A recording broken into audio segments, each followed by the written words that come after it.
Police সেনা মুখোমুখি সংঘাত জম্মু ও কাশ্মীরে। জম্মু কাশ্মীরে পুলিশ স্টেশনে হামলার অভিযোগ। একজন কমান্ডিং অফিসার সহ প্রায় 40 সেনাকর্মীর বিরুদ্ধে এফআইআর দায়ের। জম্মু ও কাশ্মীর পুলিশ একটি মামলা রুজু করে এর তদন্ত শুরু করেছে।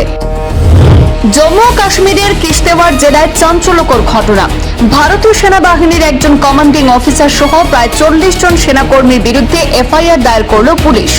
অভিযোগ, সেনাকর্মীরা একটি পুলিশ স্টেশনে জোরপূর্বক প্রবেশ করে কর্তব্যরত পুলিশ সদস্যদের মারধর করেন এবং সরকারি সম্পত্তি নষ্ট করেছেন বলে অভিযোগ রয়েছে। পুলিশ সূত্রে খবর, সেনাবাহিনীর 17 রাষ্ট্রীয় রাইফেলস ইউনিটের এক কমান্ডিং অফিসারের নেতৃত্বে একদল সেনাকর্মী বুধবার ওই থানায় ঢুকে পড়ে। সেখানে পুলিশের সঙ্গে বচসার জেরে পরিস্থিতি উত্তপ্ত হয়ে ওঠে। পরে পুলিশের উপরে হামলার ঘটনা ঘটে। আর এই ঘটনার পরে জম্মু ও কাশ্মীর পুলিশ একটি মামলা রুজু করে তদন্ত শুরু করেছে। এই ঘটনার প্রকৃত কারণ এবং পরিস্থিতি খতিয়ে দেখা হচ্ছে বলে প্রশাসন সূত্রে জানা গিয়েছে। একটি জাতীয় সংবাদ মাধ্যমে সেনার তরফে এক মুখপাত্র জানিয়েছেন, বিষয়টি নাকি খতিয়ে দেখা হচ্ছে। আইনি প্রক্রিয়ায় ভারতীয় সেনাবাহিনী পূর্ণ সহযোগিতা প্রদান করবে। যৌথ তদন্তের ফলাফলের ভিত্তিতে যথাযথ পদক্ষেপ নেওয়া হবে।